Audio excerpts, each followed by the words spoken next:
come on up. Hey guys, we're back. We're back to Night Owls, and welcome back, Sasha. How you doing? I'm all right. Good. Yeah, we've been through a busy week. Sadly, was it a week ago today? Your dad passed away. Is that correct? Yeah, it was last Sunday.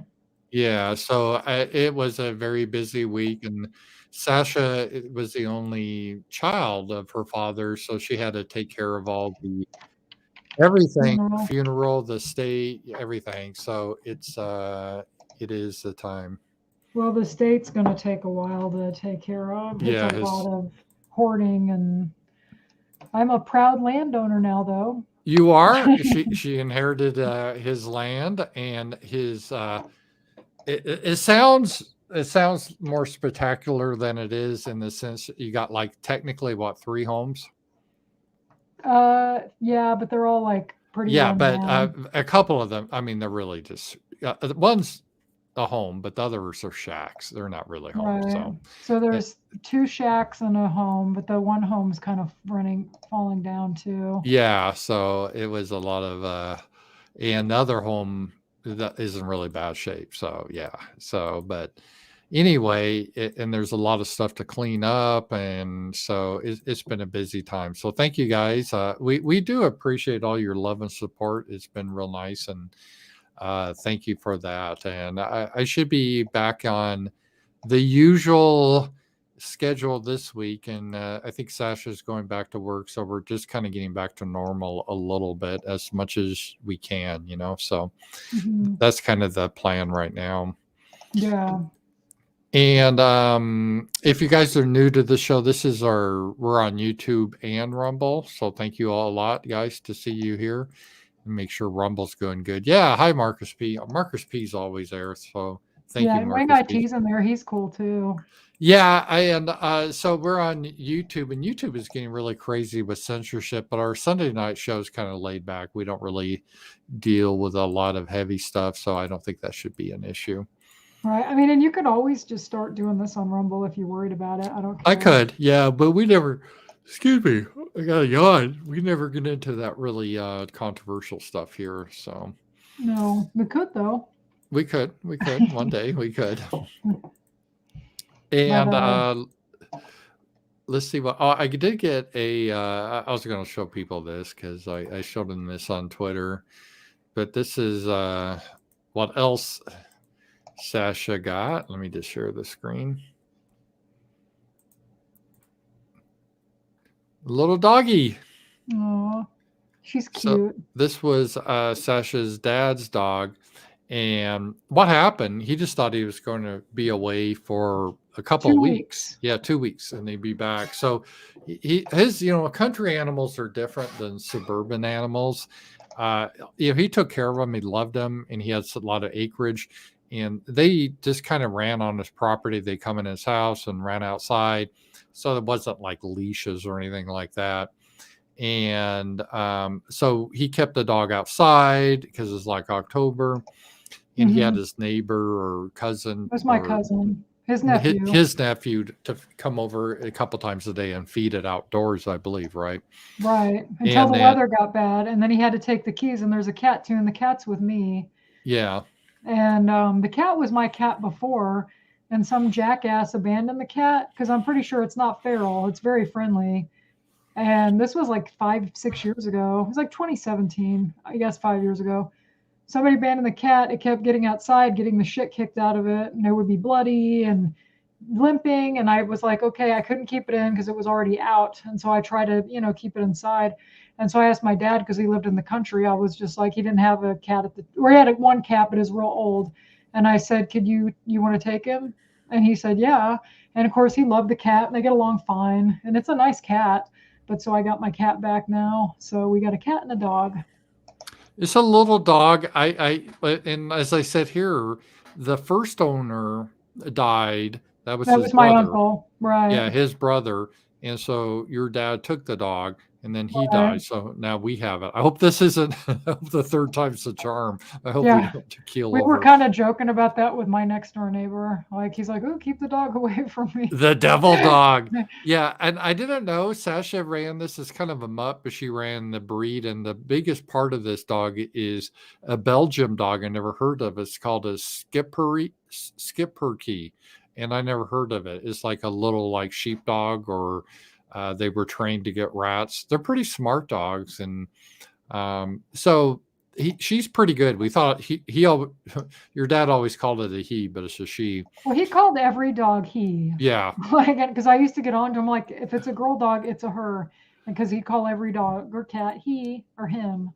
So he called Yeah, that so dog him. We thought it, and it's got a unisex name, Buttons, Button, which yeah.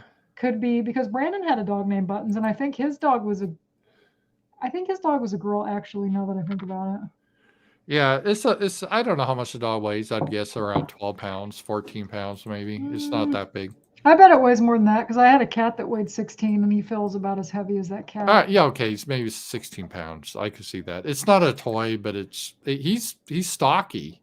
They're kind of stocky dogs, and he's got like the fur that's a double coat, so it's good in the Yeah. winter.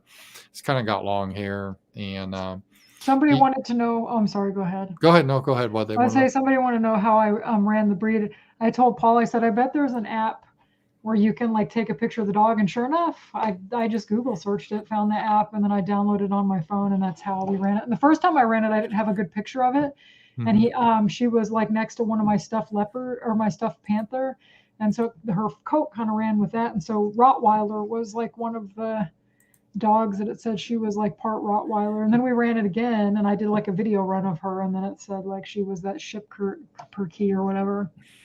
And some other mixes too, not just that. It's a mutt. It says your dog is many different breeds. Yeah, that's typical out in the country, but I think it's mostly the Schipperke, which I never heard of that breed. I don't know if you guys in chat ever heard of it, but it's a Belgium's kind of a small dog. It's supposed to be real active. I think she's okay. I'm trying to kind of rehabilitate her because she was kind of a she was out in the country for so long. I felt bad for her, and I had to get her used to the leash. And she was in Sasha's apartment. Now we got her out of my home in the country because I think she would like it better. But she's kind of skittish right now. She's not in my study. I thought she'd be in right with me, but she's in the living room. So, and I fed her. She didn't eat tonight, so I don't know.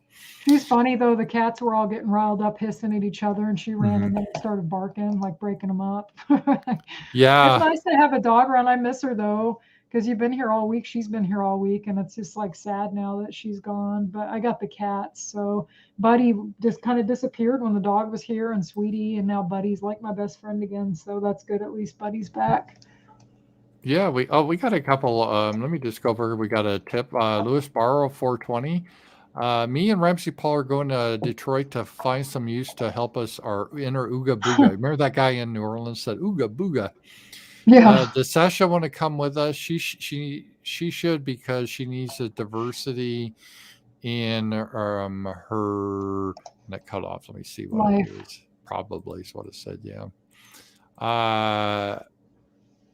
Yeah, and also sorry about her dad. Oh, thank you.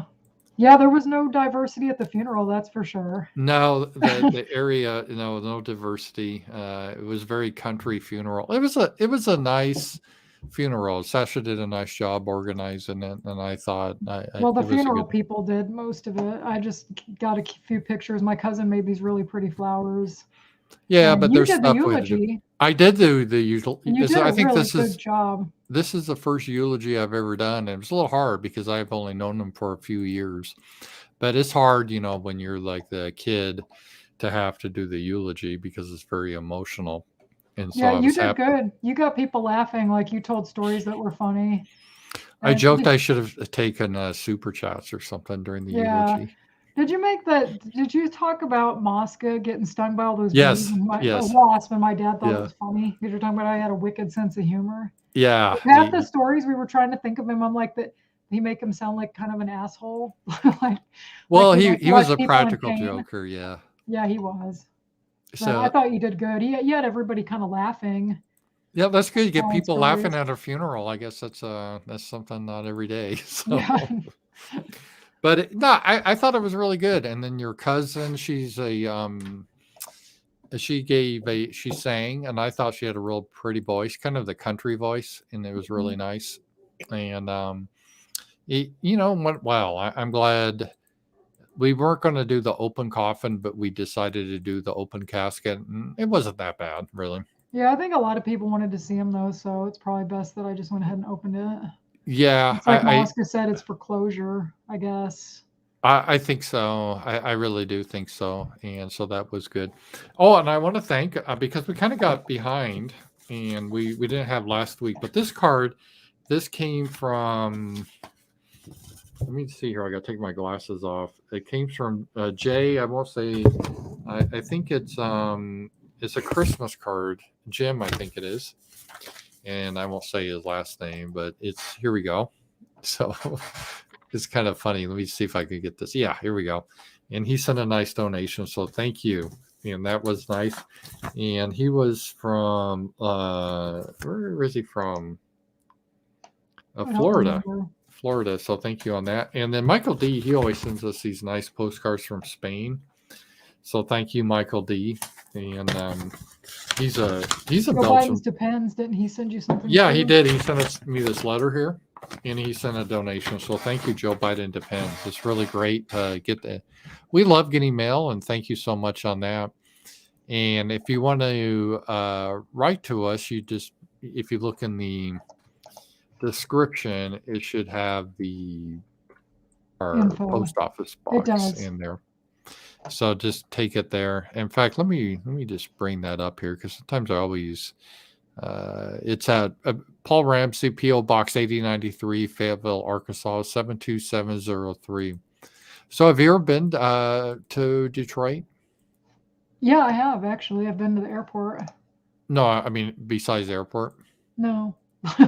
Yeah, I never had a desire. You're not missing much. They were trying to when I lived in Michigan. I lived in Flint, Michigan, and I would go down to Detroit because I supported General Motors, and all I remember in their Detroit factory, they said, well, when there's a red light here, don't stop because you could be carjacked. I'm like, oh my God, what kind of, so even back then, the crime from the magical people was pretty bad. Well, my grandmother used to be a truck driver back in like this, I guess in the 70s and 80s. Right. And she said that they told them, or she knew other people that drove truck, if you stop sometimes at lights, they would like take the hubcaps and shit off your truck. Oh yeah, they'd rob you. Like yeah. she said, you'd have to be careful going in certain areas. And this was back then. So Detroit's been a problem for a long time, which is too bad because I had read back in like the early 1900s, it was actually a nice city. Yeah, they called it the Paris of America.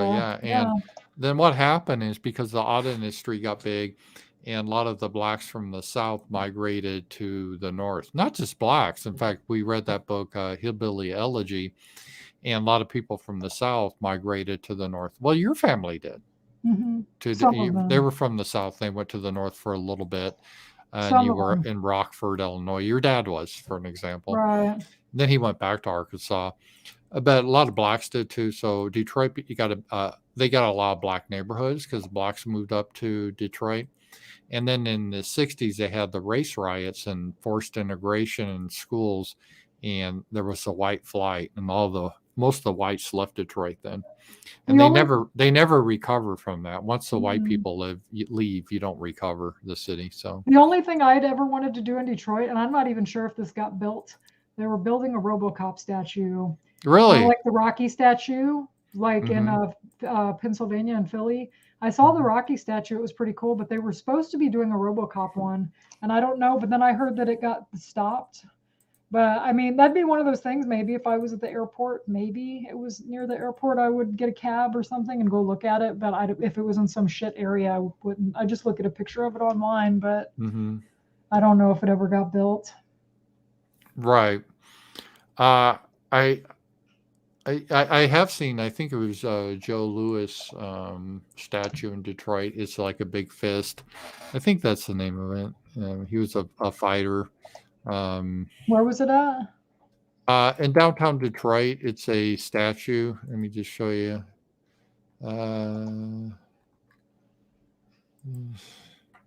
I think that's it, or am I missing it?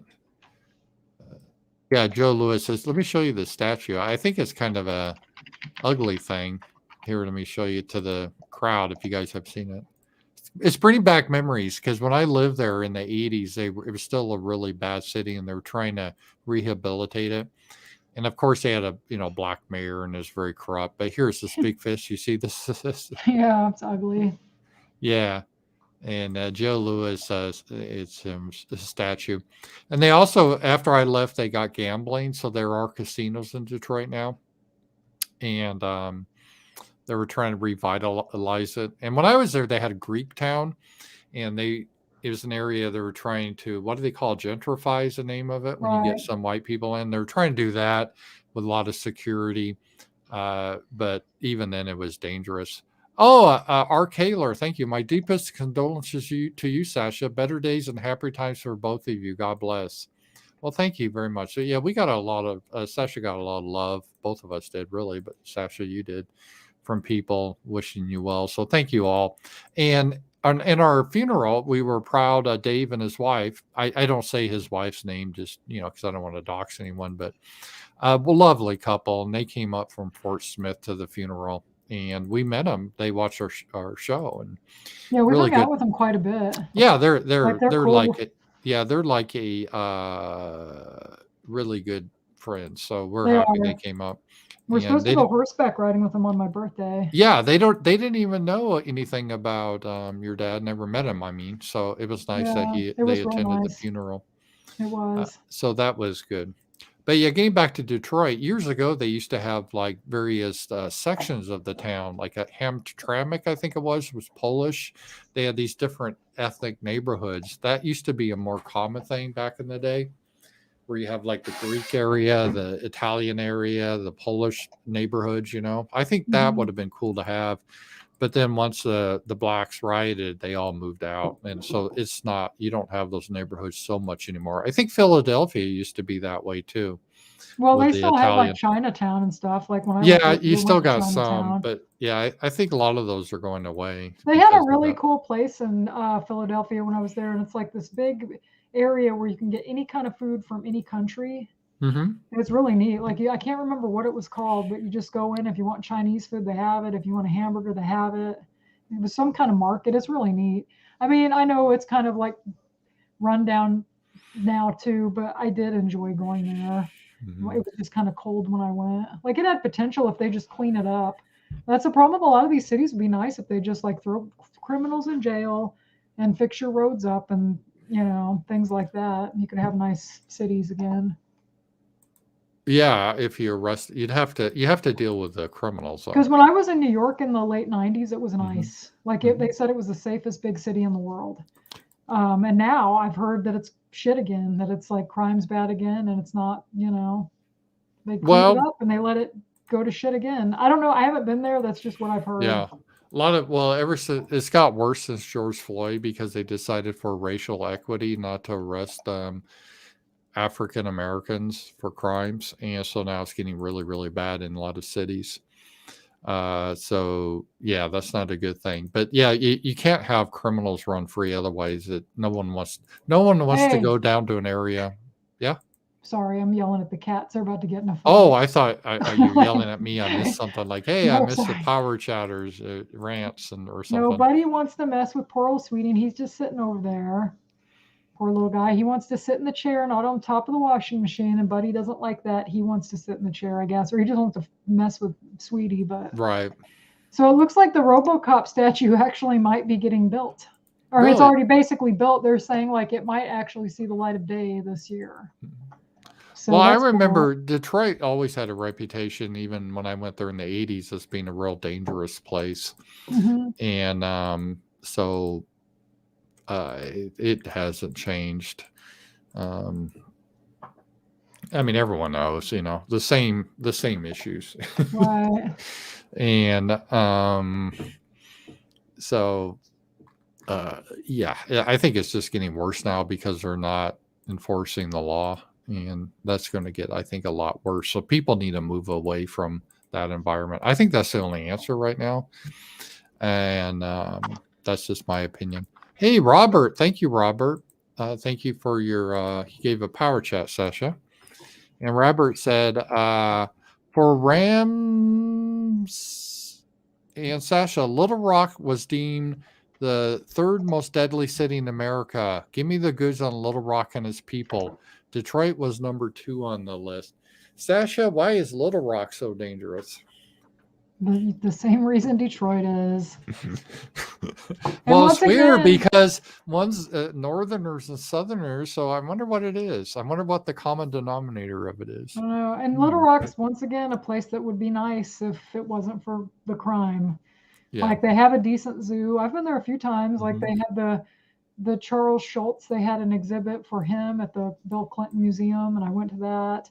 They had an exhibit. I don't remember if it was that, if the Bill Clinton one. There was another one, they had an exhibit, and they had like a bunch of Muppets and stuff. It was a Jim Henson exhibit. So they get neat stuff. They get like Disney princesses on ice. I saw that. They used to get some decent concerts, but shit anymore, like this area is getting almost as good a shows as like big cities are. I mean, bands I never thought would have ever come around here now.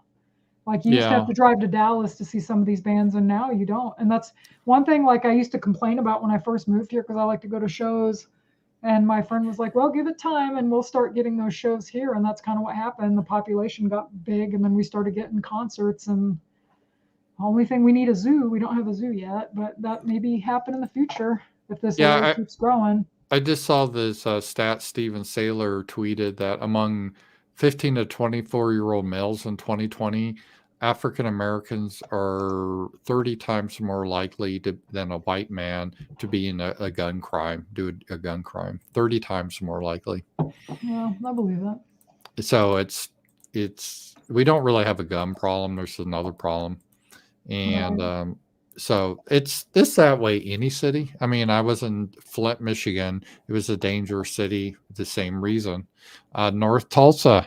South Tulsa was fine. North Tulsa was very dangerous. Same reason. I mean, it's kind of I don't know how people don't understand this now. And it's funny when someone like Scott Adams first discovers it. He's just like, what? Surprised, I guess. I know. It's I don't know. It's just I was aware of this years ago.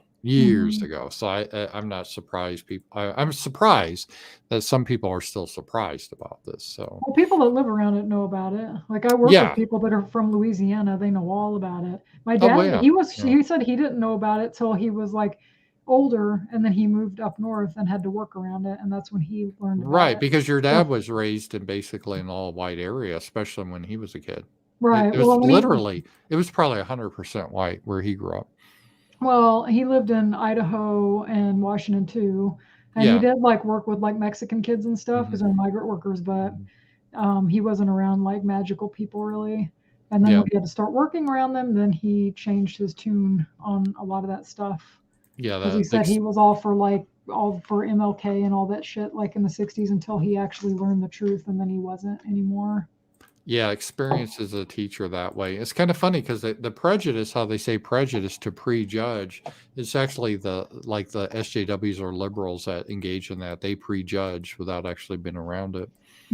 So hopefully the cities will start cracking down on crime again. Otherwise, stores are moving out because they're getting looted, and a lot of these cities like Portland and Seattle and Chicago.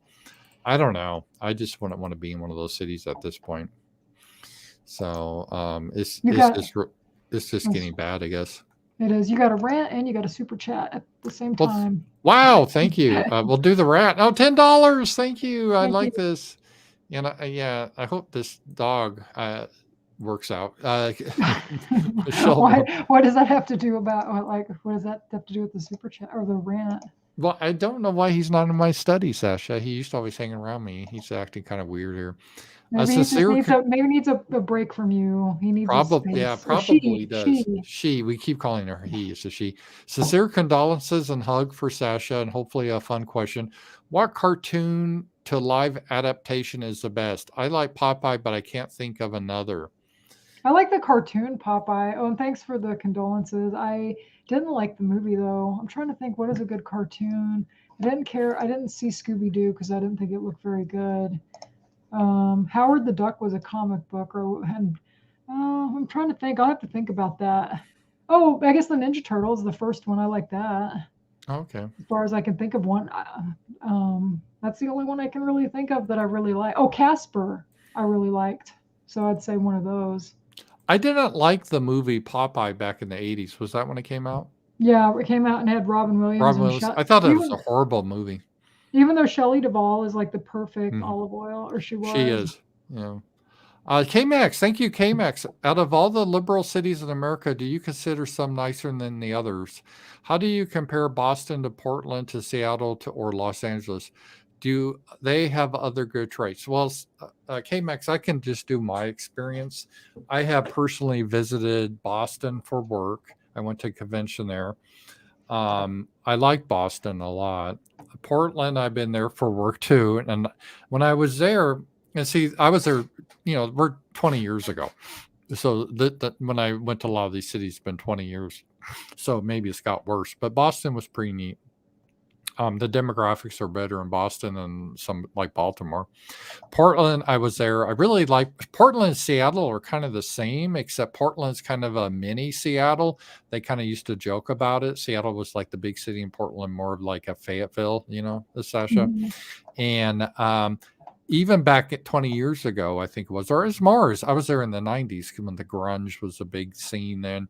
But even back then, they were very shit libs, and you had a lot of, even then, homeless. I guess it's like 10 times worse now, but back then they had that issue. But the city itself, both cities are really neat in that I like the weather. It's kind of cool. It's not so hot. It's near the ocean. You usually wear a jacket. The around Portland in near the Columbia River, I believe it is. It's just beautiful, beautiful scenery. I did some hikes around there, just gorgeous. I really love that. Have good memories. Seattle was also. I really enjoyed that. Again, they have a lot of problems now. And LA, it's been a long time. Again, it's changed a lot. It's mostly like Mexico now. I guess they have a lot of homelessness problem now too, but they had pretty good weather. It gets a lot warmer. Um, so, um, what is your opinion of you? Have you been to these cities, Sasha? I know you've been to Portland, right? Portland's the only one I've been to. I had mixed feelings about Portland. There's some neat little shops and neat things to do there, but I thought the Hmm. people, I've been there twice. I had more fun the second time I went because my friends that lived in Illinois had moved there. Hmm. But the first time I went, I'd met a friend, and all her friends were total shit libs. And I wasn't even like really into politics or even followed it, but I didn't like those people. They were really rude, and they didn't like people from the South. Like you could No. tell, they were kind Hmm. of rude to me just because I was from Arkansas. And it's like, nobody here would ever do that to you if you were from somewhere else. They might tease you, but not in a hateful way. These people are pretty hateful. I'm not saying everybody there. I know there's good people there too, because I did meet some people that were nice there, but they weren't the girl I went to visit. It was her friends I didn't like, so I didn't get the greatest impression of like Portland. But like I said, there's neat shit there, like that bookshop. What is it, Pal's Books? That's like a block long. You know what I'm Hmm. talking about? That bookstore. There's some fun stuff there. I like it as far as being a city. It's nice, but I didn't care for the people, I guess, or the majority of the people. Like if you replace the people like around here and put them in Portland, it'd probably be a nicer place. The only memory I have in Portland is funny because I went there for a business and we ate at this like real Mexican dive. It was real small and it was kind of hipsterish, but it was like a real small. It was supposed to be really good food, and it was. But they shared a bathroom. They didn't. They were adjacent, connected to another a shop where they shared a bathroom, and that other shop was a topless dancing. So literally, if you wanted to go to the bathroom, even if you were like a kid, you had to go into the topless. Strip club because they shared the That's bathroom. funny. It was weird. So you have your burrito and go out. Where's the restroom? Oh, you got to go through those doors, and you have to see all these skanks dancing without tops on. Well, my So, friends moved there, like, because they wanted to move to Seattle, but hmm. they said Seattle at the time. This was like in 2007 when they went there, I Hmm. guess. They said that Seattle was a lot more expensive than Portland, and that's why they did to Portland. But they said that my friend like loved the Muppets and Jim Henson, and they had like film festival and they played like all the Muppet movies, and I was like, well, that would be cool. I mean, that's as good a reason any to move somewhere because I don't know, they don't really have stuff like that here. So I thought that was kind of neat. It's really weird how Seattle and Portland are so left-wing radical shit libs, but they are they were anyway very white cities. Oh yeah, And, it was mostly white. The yeah, people it is. that were. It's like they haven't been around it, so they adopt a really radical. Because when you think of like Antifa, you think of Portland and Seattle. So it's kind of interesting because they maybe they don't experience that, but they become very leftist, and it is the thing. Oh, Albion Hustler, it's great to see you. It's been a while. Top 3 horror movies from each of you, please. Well, okay, I'm just going to go top my head, then I'll do Sasha. I just found The Exorcist to be the scary movie. I really enjoyed that. Horror movie. What else? Number 2, I did like The Conjuring. That was kind of fun. 3, what was The Shining? I think that was good. What are your top 3? Probably Carrie, the original, Nightmare on Elm Street, the original, and I would say The Lost Boys, even though that could be, it's kind of comedy horror, but they always put it in the horror section at the video store, so I'll pick that one. Okay, yeah. And we do like horror movies, and there's supposed to be a good one out, The Pope's Exorcist. Someone said, remember? So we might somebody in check your that chat out. was saying they saw it and it was good. Yeah, I might want to see that. Those movies always are kind of scary, so I would like to check that out. So that should be fun. So yeah, thanks for that question on that.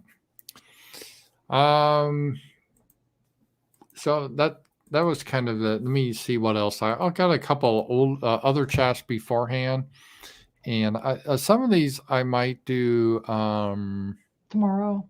Yeah, but some of these I think they were done yesterday. But so Kim Anthony, he's our friend. I'm going to do these now because this is kind of a night owl question. We'll do, and so maybe Kim met it for a night owls. So thank you, Kim. And, Kim Anthony, and his question was: ever heard of Blackfoot Highway song? Ricky Medlock is a genius, one of the original members of the Leonard as a drummer. Train, Teenage Idol. How about Cross Canadian Rag Wheeled Alabama?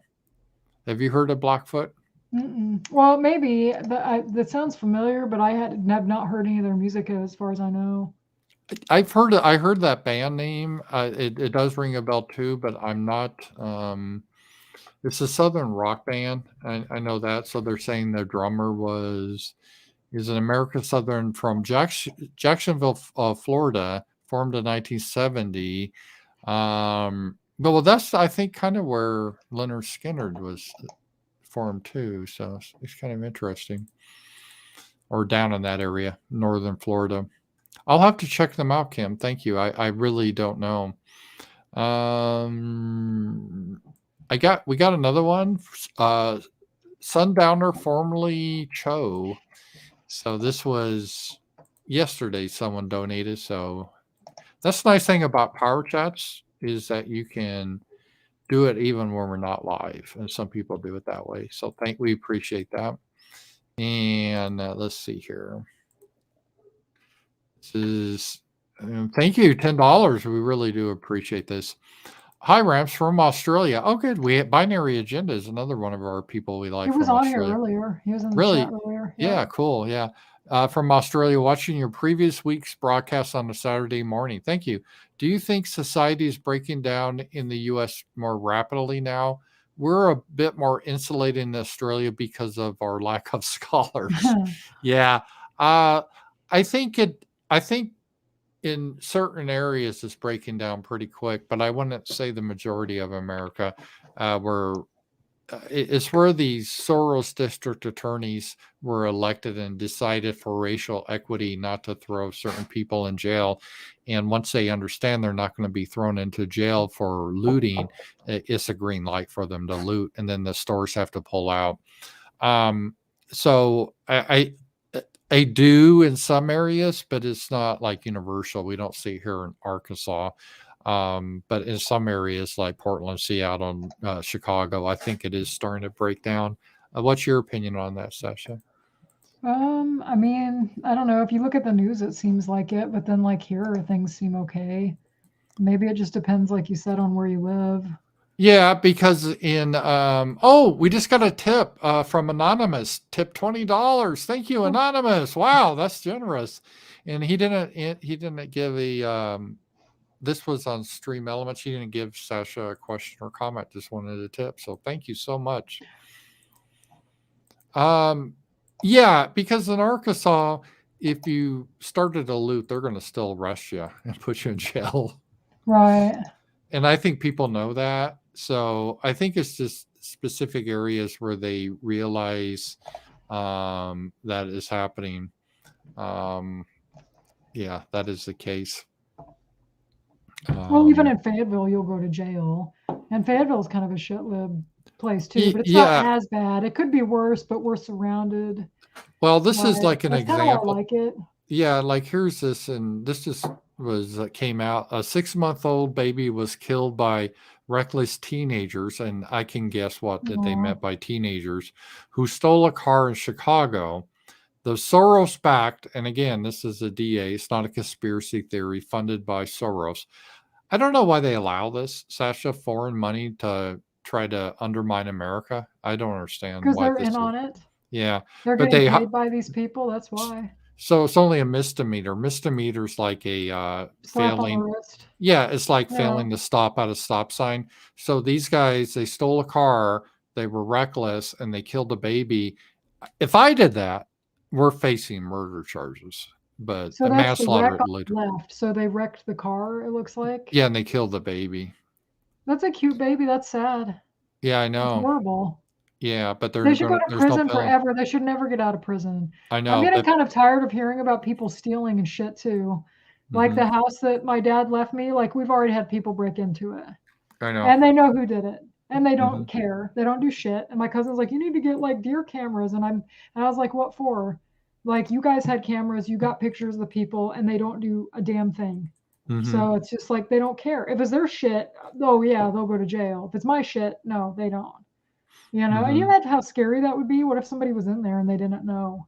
And somebody just broke in and like you're sleeping or something. And then these people go killing a baby, stealing a car. I mean, to these district attorneys that let these people off, or these judges, they don't give a shit because they can, you know, they have nice cars, they have nice places. I'm sure those poor people, they lose their baby and then their car gets trashed too. And do you think anybody's gonna replace the car? Probably not. And they'll never get their baby back. I'm not advocating anything illegal, but if I was the parent, I would exact my justice. If the court systems won't do it, if we're under tyranny that they allow criminals to prey on us, eventually people are going to take the law in their own hands. Right. That will happen. I don't want that to happen, but it will happen if they don't enforce the laws. People say, okay, our government's not doing it. We're going to organize and do it and punish these people. Right. And that's what, in a sense, I think they want. They want to break down of society. And so they have an excuse to crack down on vigilantes. But eventually you allow people to murder you without any penalties. People are going to band together because that's the number one function of government. Besides all this other bullshit, the original purpose of government, if you realize, Sasha, was you have a community and you're like, okay, we're going to get together, everyone kick in some money to pay for like someone to defend, you know, to take care of the criminals. That's the number one function of government, and it does make me really angry that this is happening. Me too. I wouldn't but those kids, I mean, you know, eventually I don't really care about my life in certain circumstances, and I would make sure they pay more than just get a traffic fine, put it that way. That's just crazy. Oh, you got a rant too. Let's see here. Albion.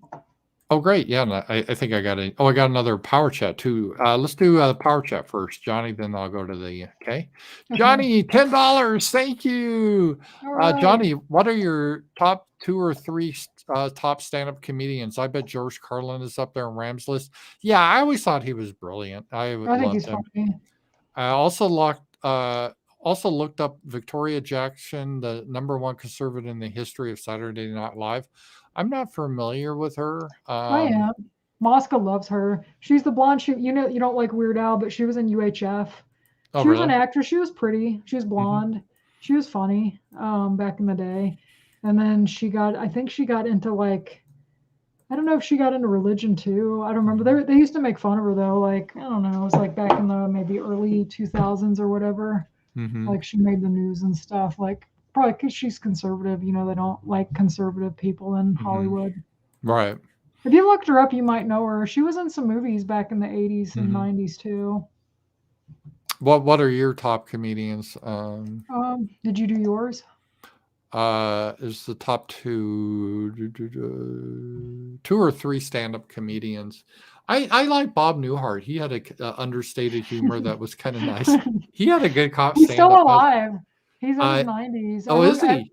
Yeah. For some reason, I was looking up some actor the other day, and he popped up, and I clicked on him just to see if he was still alive, and he's still alive. I want to say he's like 93 or something. He's pretty damn old. Yeah. And he's still hanging in there. So Bob Newhart, and who else? Well, those are my two. I don't know. Who else? Did you say George Carlin? Yeah, he was. Are we supposed to do 2 or 3? 2 or 3.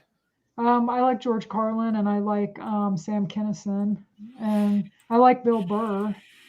I used to like Louis C.K. Some of his stuff was funny, like about the deer, like how people like in the city see a deer and they're all like, "Shh, be quiet," you know. Yeah. And then he's like, and they make a noise too. They're like, or that.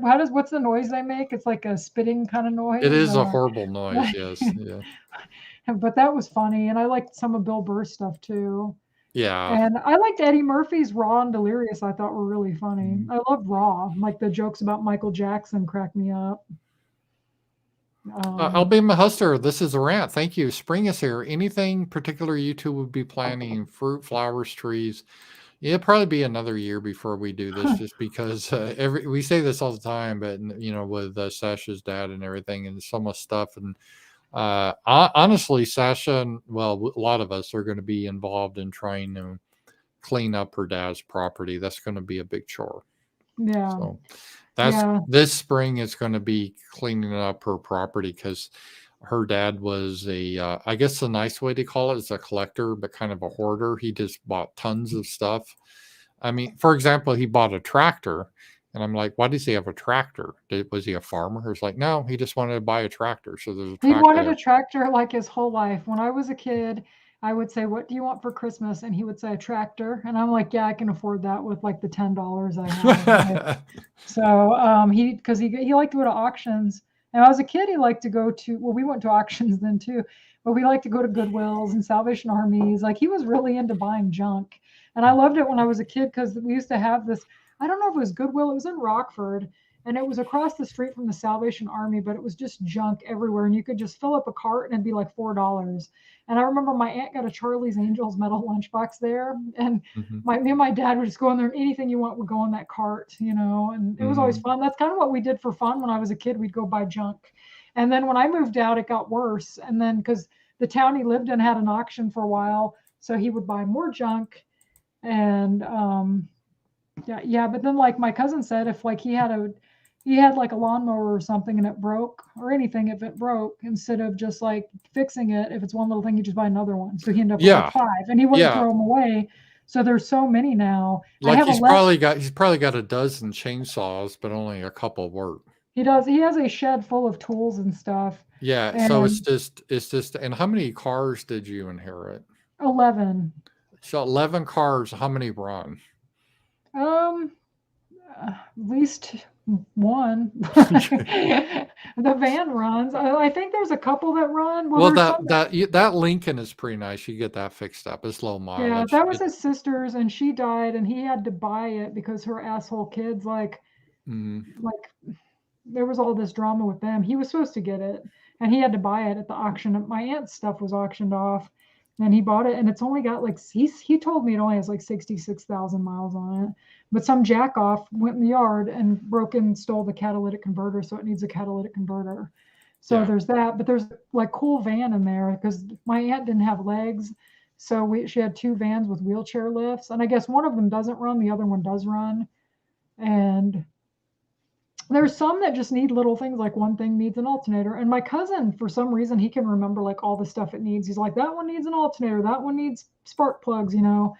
So there's a couple, but my cousin's husband said that he anything that I didn't want, he could buy for me and sell it. So, or even if it's junk, he'll just junk it for me or whatever. Yeah, So it's so this year we're not going we're going to be working on the properties because it's he had a lot of land and he built a lot of like garages or sheds, and it's just full of stuff. And some of the yeah, stuff he has could be quite valuable, and some honestly is just junk. So trying to do the triage of like, okay, can we sell this for something, or is it just junk? And all so, right. Well, that's what's nice about my cousin because he kind of mhm, knows what runs and what doesn't. And so I'm taking the van because the van doesn't have seats in the middle, and I said it'd be kind of cool to like take it because I want to go to Rocklahoma next fall, and I can mhm, put like a bed in the back and clean it up, and then I can camp there, and I can just pay the camping fee and like sleep in the van. Because you right, can do that. Like I was talking actually to Sarah today, we were texting back and forth because she thought that was great. She goes, "There's whole videos on YouTube how you can convert your van," and I mhm, said that'd be cool because if you go to Rocklahoma, you have to drive back and forth to the hotel because it's kind of out of the way mhm, in the hotel. If you stay in town, it's going to be expensive. And if not, you have to stay at the Hard Rock and you have to drive like however many miles. So you're driving back and forth constantly. And there's a line of cars. And I was like, well, if I get the van, I can just drive the van, park it in the camping spot. And because you can sleep in your car. They said, you know, if you want to, you can. And I'm like, that'd be a lot cheaper. And I could just put water and mhm. food and everything in the van and just live in it for a couple days while I'm at the concert. Yeah. So I said it'd So be funny to paint it like the Mystery Machine. yeah, that would be Like I tell cool. everybody that, like, it'd be cool because my cousin's husband was like, "You gonna paint it like a hippie van and put flowers and shit on it?" I was like, "No, the Mystery Machine." Yeah, that would be cool. Yeah, so her dad's property. Luckily, he used to have a lot more dogs and cats and goats and chickens. Well, the chickens are still there, and they just I don't know what They they're went doing. rogue. My They cousin went said that rogue. Yeah, they live up in the trees now.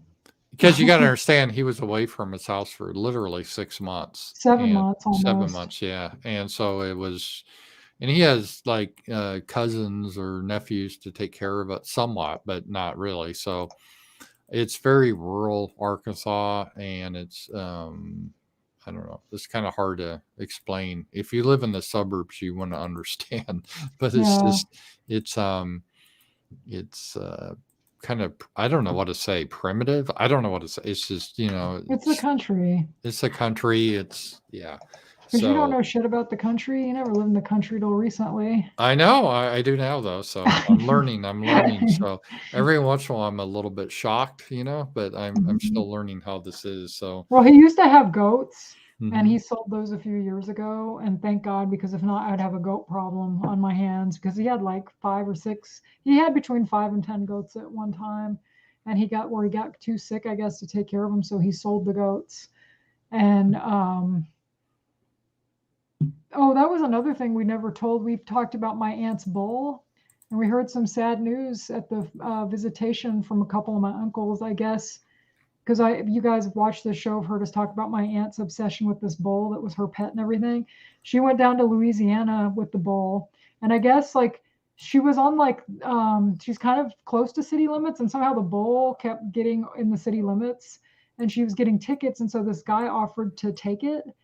And he sold it to the slaughterhouse. It was like the saddest story ever because everybody liked that was like her pet. That'd be like if you sold yeah. Buddy and gave him to like the glue factory or something. Yeah, it It's a was sad horrible because story. what happened, she couldn't afford all to pay the fine, so the guy said, "Hey, I'll give it a good home if you just sell it to me," and so that was the understanding. So she wants to sue him, but I don't know if she'll be successful. Probably But not. instead, then he didn't give it a good home. He sent it to the slaughterhouse, and that sounds kind of funny, but like this lady, she really would just spend like hours out with her bowl. It was her like baby, and I know this sounds strange Well, because it because is it is strange. strange. It is strange. Yeah. Yeah, this is a strange behavior you get sometimes, but she loved her bowl. And your dad, the bull was on your dad's property a little bit. I remember we saw it. Remember that? Yeah, because she was keeping it with some other guy and she had a crush on him, I guess. Like my dad told us that. And she was just talking about this guy. Oh, he's just so great. And he lets me keep my bull there. The bull's name was Grit. So Grit, the guy got mad at her and was like, get your bull off my property. She had nowhere to take the bull. And so she like asked my dad and he said she came down there crying. And my dad's a softie, and so he's like, fine, you can keep it here. And that was another thing. I was like, thank God that she's gone, because I told my dad for a long time too. I'm like, you need to get that bitch off your property, because I said if something happens, like I'm gonna have to go down there and kick her off, and it's not gonna be pretty because she's crazy. She's like bipolar, and everybody has problems with her, including my dad. He said she was nuts, and so I'm just like, she left right before he came to stay with me before he got well, he was sick, but before surgeries and stuff, she left with the bull. And honestly, that could have been a hassle. A lot of Arkansas is probably not too bad, but I've heard horror stories like in California, people squat on your property and it takes forever to get rid of them. Well, in some ways, it would have been good if she could have like kept an eye on the place. Yeah. Like my dad said, she was pretty worthless because he was sick, he had cancer, and like he said that she was just living there for free. Like she pretty much lived in her car, but he was like she could never even like fry me an egg or help me out. And it's like, yeah, it seems like if you're living somebody's property for free that's sick, like you could pick up after yourself at least. Because her and my mom both would stay there, and they both like leave trash everywhere. My dad already has trash in his house. You don't need more trash in there. It's just like pick up after yourself and like cook the man an egg. Like he's sick.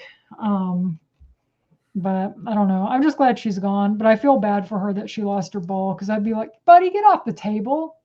Sorry, buddy's on the table. Hey, he knows he's not supposed to be on the table. But so I'm glad the bull's gone. And it would be neat to have goats, but like I don't want to drive back and forth to take care of the goats. But it was funny because the guy that takes care of the cemetery where my dad's buried now, I had to talk to him on the phone about a plot for him.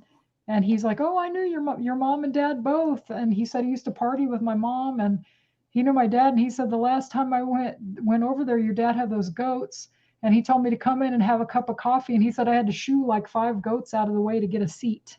And he said, I feel bad for you, because he goes, you're going to have a mess on your hands to clean up because your dad was a hoarder. And I'm like, yeah, he was. And I didn't realize like how popular he was and how like everybody knew him too. Well, yeah, I mean, he was in a small town and he lived there most of his life. So that is it. Hey, we got a power chat from Robert, $5. Thank you, Robert. So I'm going to get this in here. And Robert, Howard Stern and Anthony Cumia of the 90s were very anti-PC on talk radio. Was that the last time you remember someone with a mass audience could do so without censorship? No left-winger ever did well on talk radio. Yeah, they were the shock jocks. To be honest, I never listened to them much. I know I listened more to Rush Limbaugh. I know who they are, and I know they would talk, especially Howard Stern. Did they do a show together, or were they separate? Separate. Howard Stern was more crude sexually. Was Cumia that way, or what was his I never listened to him. I didn't even really listen to Howard Stern. I saw his movie, I read his books, and sometimes me and my dad would watch his like show that he had on E. Because he'd have strippers on there. That's the thing he did a lot. It would be like, who's the vice president? And they'd be like, I don't know, because make fun of it. So we'd always kind of watch and laugh, and he'd have like midgets and stuff on there. But yeah, I never listened to Cumia. I think he was like early 2000s, so I was already out of the house, and I didn't really listen to the radio or anything, or I might have listened to him. I kind of like shocking stuff, but it was fun then. I think in the 90s were a lot freer back then. Of course, they didn't have social media, but they did tolerate a lot more. Even if you look at the movies and stuff, like we saw Pulp Fiction, all the words they said on that. Oh, yeah. Yeah, they wouldn't allow that now. So it was a freer time, and being kind of, I don't think they were right wing, but libertarianish was kind of a big thing, and people could get away with stuff more. People weren't so triggered about everything. So that was good. And we got another power chat. Joseph, $3. Thank you. And let's just see what this is. I really do appreciate this. Joseph, he says, random health fact for you guys. Experts estimate the average American consumes roughly 2,500 to 3,600 calories a day. The typical recommended calorie is 2,500 for men and 2,000 for women. Rams and Sasha's thoughts. Yeah, Americans do overeat. I don't think that's surprising. I think I think there's a lot of factors to that, Sasha. Here's my theory. When I was a kid, going out to eat was pretty rare. And when I ate at home, though, we were taught always clean your plate because there were starving Indians. So you never took food without eating it. So you always had to clean your plate. But I think the problem happened then when people started to go out to eat, restaurants, the food really itself is fairly cheap, or was, so they would compete by giving you huge portions. And so now people go out to eat and they have, let's say, a breakfast at, let's say you go to, we have like Village Inn or Black Bear's, a diner, and you get like a big omelet, then you get potatoes, and you get like 3 buttermilk pancakes with syrup and butter, and then you have something else, and if you ate all that, my God, like if you ate 3 meals like that all day, then you had your lunch where you had a hamburger, fries, and a Coke. Then you had dinner where you had, let's say, roast beef and potatoes and corn. You'd just be huge. So what I do, and Sasha does too, a lot of you guys may do this too. When I eat at a place like that, I just split it in 2, and then I have lunch for the next day. I don't eat usually at all because it's just, sometimes I do. It depends what I'm doing, but it's just so much food. And I think that added to the obesity. And then people drink a lot of Coke and sugar products, I think hurts it too. So, but obesity is, it's real down here. Most people are overweight, I would say. They are. Oh, Albine wants to know what the book is for the book club. You never announced the book club Oh, book. I'm going to announce that. Well, we had the whole, now we're getting back on track. We're going to do Jairus Taylor's book about Japan. So, Shadows of the Rising Sun. yeah, that should be really good. So this should be good. I think it's out of print, but you guys can probably find it on eBay or Amazon. I think Kamek said he found it on Amazon, but try eBay. Sometimes you can get books pretty cheap on there. Mm-hmm. Oh, did you see this, Sasha? This is, I've been telling Sasha, I have a medical condition, and I don't know if I told you guys this. What's changed in the last 30 years? How much has increased since 1990? Look at all these things that have increased.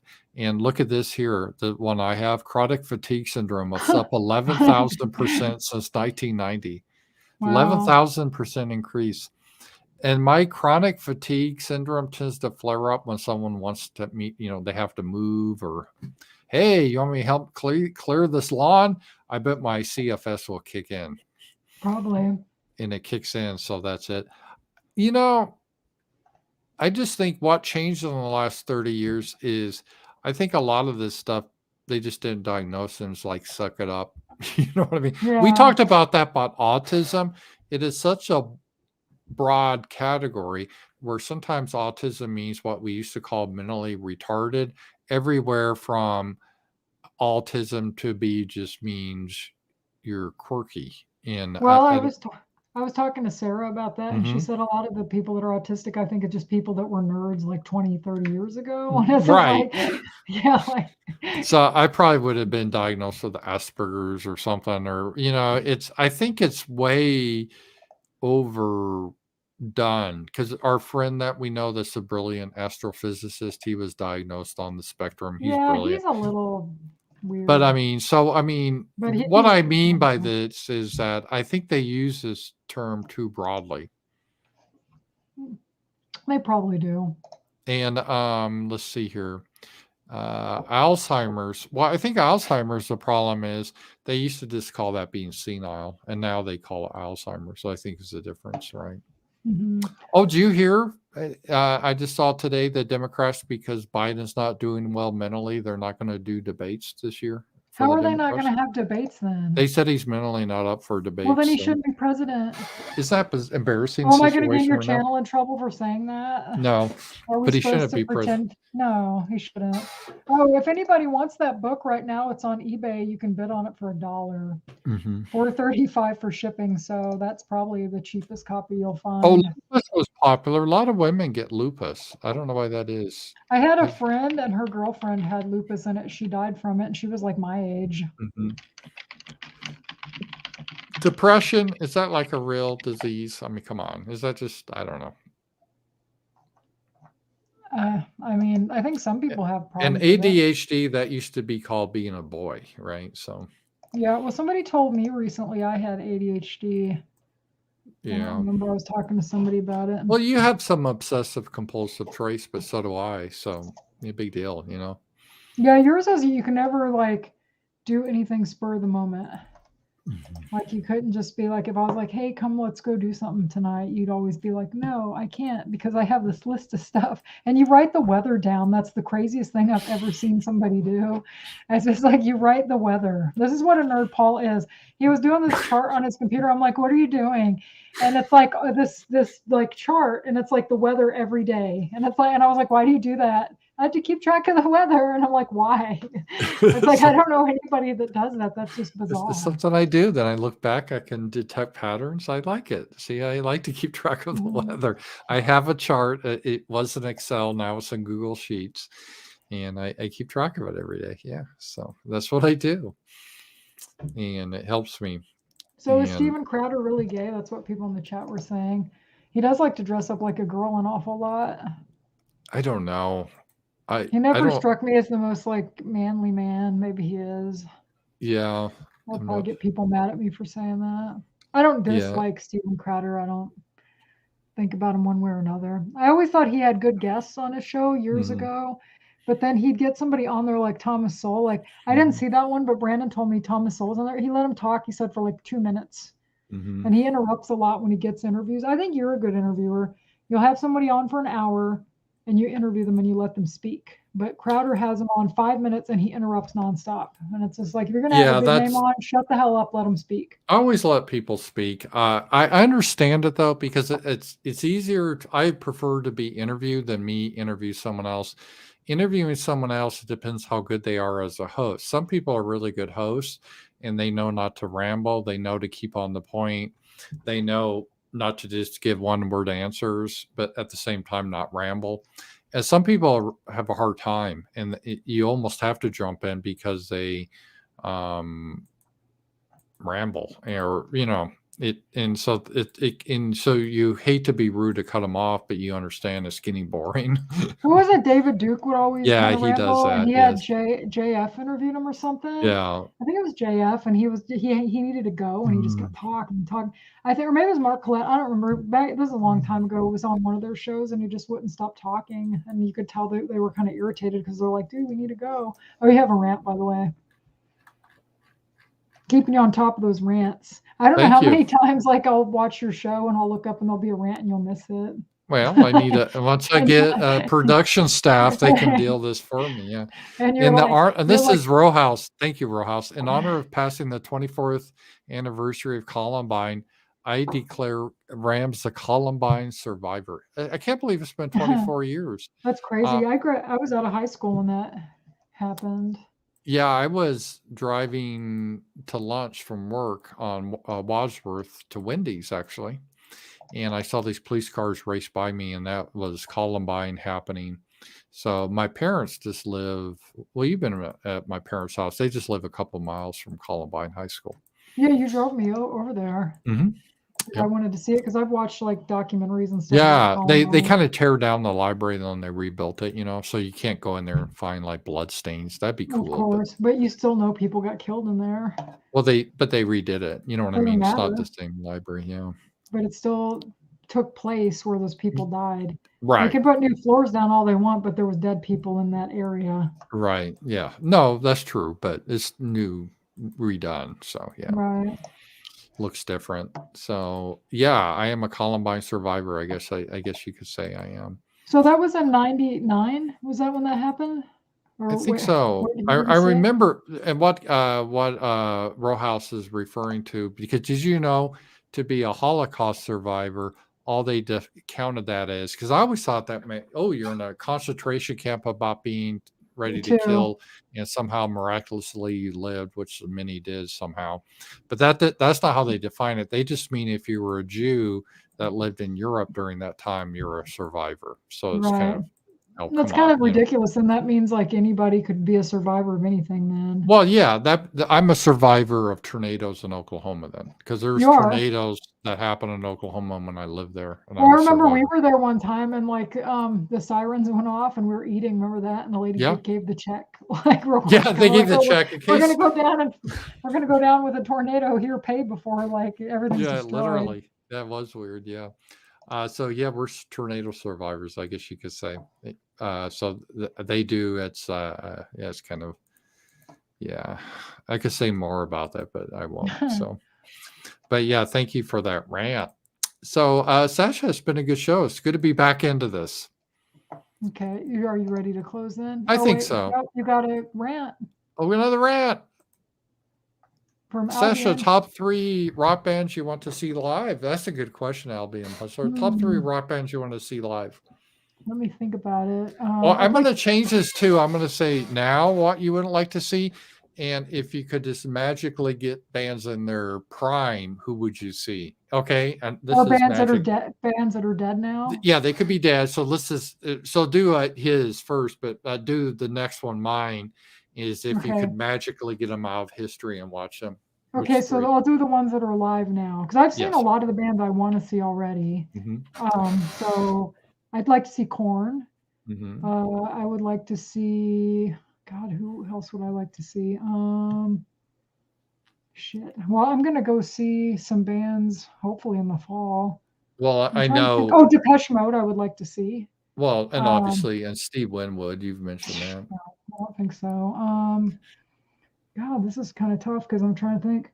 The dead one's better. Depeche Mode, Korn, I'd like to see, and uh, I don't know a third one. I have to think. If we could do the dead people or whatever, I'd say the Plasmatics. Uh-huh. Um, who else? I just thought of somebody. Oh, Michael. Well, that's not a band really. I'd say Yeah, but Prince no, and that'd count. I'd say Michael Prince. Jackson, Prince, would you Yeah, like to see in the 3? I'd like to see David Bowie too. So My top 3 of, I don't know any current, but so there's none there. It was for you, Sasha, didn't say Paul. My 3 old time, if they could come, be Pink Floyd in their oh, that'd be heyday. cool. That'd be cool Uh, too. yeah. Let's see, in their prime, Leonard Skinner would be good, or even Led Zeppelin. The Beatles, I know you don't like them. The Who in their prime. Yeah, that's a good question, though. That's a good one. Yeah, somebody said Typo. I saw Typo in like the year before he died. Did you And like it? Brandon got kicked out of the show because he was filming and they kept telling him put camera down and he just kept on. And then finally Uh-oh. he came up to me and he was like, I have to leave. I've been asked to leave. And I'm like, well, have fun outside. I'm just like, I'm staying here and watching the show. We saw him in Lawrence, Mhm. Kansas. And it was weird because I had a feeling, I was like, you should go see him now because they might not be around. And then sure enough, like he was gone. Mhm. Um, and then I plan to go see. It's funny because Mosca and my other friend want to go and they hate each other. Mhm. But in August, Boy George is going to be here with Howard Jones and Berlin, and like we all want to go. So that'll be fun, I think, because I really like Howard Jones. I like all three of those people, but Did you see this AI? I know that people do this all the time. This AI that comes out and how the shit libs manipulate it. mhm. They put in the AI. White people are amazing, and the Oh AI yeah, responds. I don't think anyone's race determines whether they're amazing or not. Then they put black people are amazing. I completely agree. Black people are amazing. I think I've seen that. Oh, a band I would have liked to seen too was In Excess, Hmm. but because he's dead now, so no more In Excess. Metallica would have probably been good too, but they're still around, I How guess. I about don't know. Boston? That would have been a good band too. Yeah. Somebody said Throwkill Call. I've seen them too. I saw them in Chicago Hmm. a long time ago. I I think saw, my number one would be Pink Floyd by far, though. yeah, Pink Floyd would be good. My friend Harry saw them back in the 80s, and he said it was Hmm. like one of the best shows he'd ever been to. Hmm. Um, I've seen somebody like, what else? I just saw something in the chat. Where was it? Oh, Alice in Chains. I saw Alice in Chains open for Kiss back in like 1996, and it was before like most of the guys are dead, because like what, three of those guys are dead now. So I don't know. They were pretty good. Yeah, good question. That was a good question. So thank you. Well, Sasha, it's been fun doing this again, getting back into it because we had last week off, obviously because your father passed away. But thank you for joining. We weren't sure we're going to do it tonight because Sasha had a headache today and wasn't feeling too good. But then she said, "Yeah, I feel better now." So, Yeah, are, well, I are, still have a little headache, but I yeah. just didn't feel good, like more because of like, well, I didn't feel good as my head hurt, but just kind of all this shit like kind of hit me with like my dad. Oh, I know. And it's Yeah. because I don't know. I was like sad about it like last week, but then I had to kind of put the sadness on hold to deal with the funeral and everything. And then yesterday it was just like, no, this can't even really be happening. I still Yeah. feel like this is like a bad dream and I'm just going to wake up tomorrow and Yeah, if a lot of you guys been through, I've been through this with my mother, and if you guys in the chat have ever been through it with a close one, the funeral guy, I talked to him, and he said that's typical. People go a lot of times go through like what they call like a honeymoon period, where the first week you're really not super sad. Well, you are, but not really sad because you don't really have time. It's not like it's real, and you have so much to do. It's like planning, almost like a party. You got to plan for. I get all these mhm. people together. And what's really weird is you've seen people are right you haven't seen for years all together in one spot, and a funeral brings people, the family together that otherwise never get together.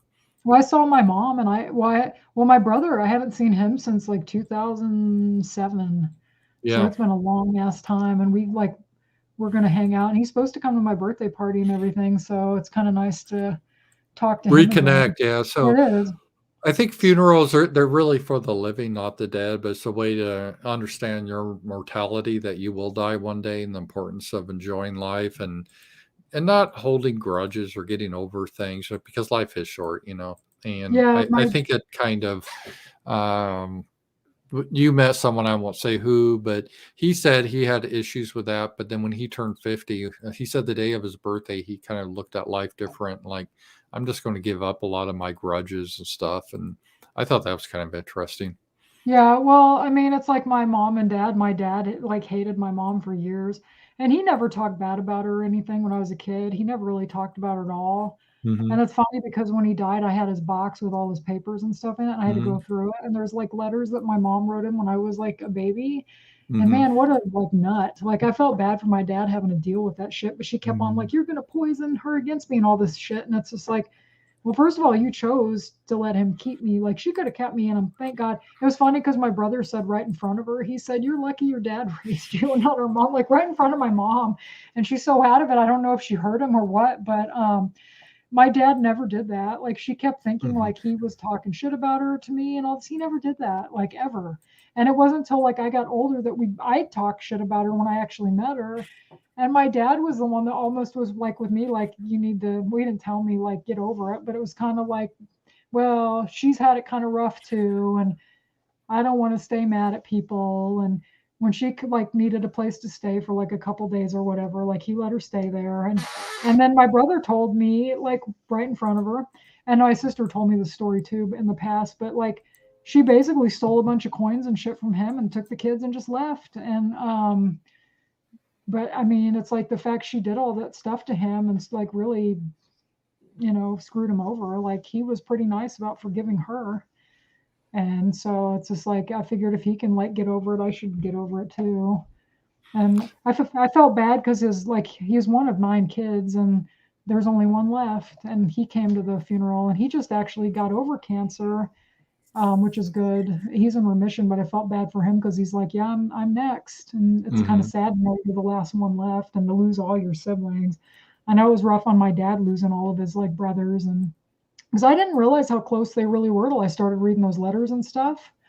And it's like, because to me, it was like, I don't know, I didn't grow up around until I was like 13, but my dad really like loved his brothers and really wanted to try to keep the family together, I think. And so, but there's not many people left anymore. That's what me and my brother were talking about. Like even on my mom's side, my grandma's gone now, and I don't have any grandparents. They're all gone, and so I don't know. It just kind of sucks. All the people that raised me are dead now. Yeah, that happens as you get older. My grandma used to say that when she was in her 90s, like everyone she knew or grew up with was dead, and it's a Yeah, weird feeling.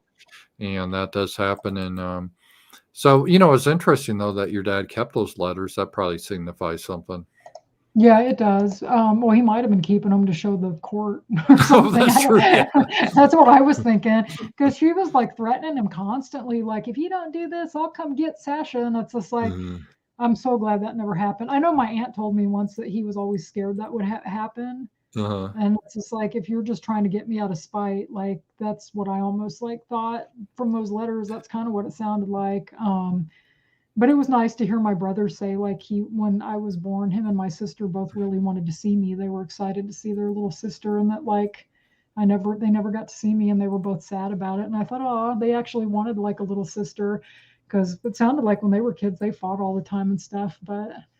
Um, but yeah, it was nice to like to visit with them and everything. Well, it's funny you said that because my friend Mark said that there was some video of this old lady that turned 100, and they had like the cameras on her and everything in the nursing home, and they asked her like they said, how do you feel about turning 100 today? And she goes, I don't give a damn.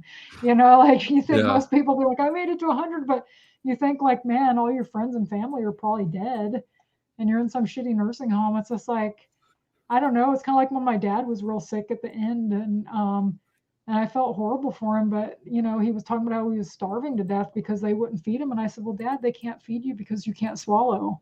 Hmm. And I said, "Do you want them to put a feeding tube in you?" I said, "You don't really want to live that way." I said, "You don't Hmm. want to be just a vegetable in here with a feeding tube."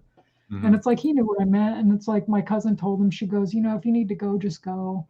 Just go Hmm. be with your parents." Because he lost his parents when he was pretty young. He was in his 20s when his parents died, which I think is kind of young to lose your parents. Um, I mean, not as young as like 13. Like my mom was 15 when her father died, and that's real rough. Yeah, that is. But yeah, I guess you have parents that are still alive. Just man, try to visit them and appreciate them while they're here. I wish I had gone to see my dad more. Now that he's gone, it's too late. Yeah, I really think funerals are valuable, just for that reason. They're good for the living, and it gives you a perspective of life. And sometimes you forget about that. You go through your daily activities, and you forget that we all end up the same spot, and it's really not that long. No matter how No, long it's you live, not. it's quick. And so you need to make the most of it, live right, and you know to let go of some things that you may be angry about, or just let some things go because it's not worth it.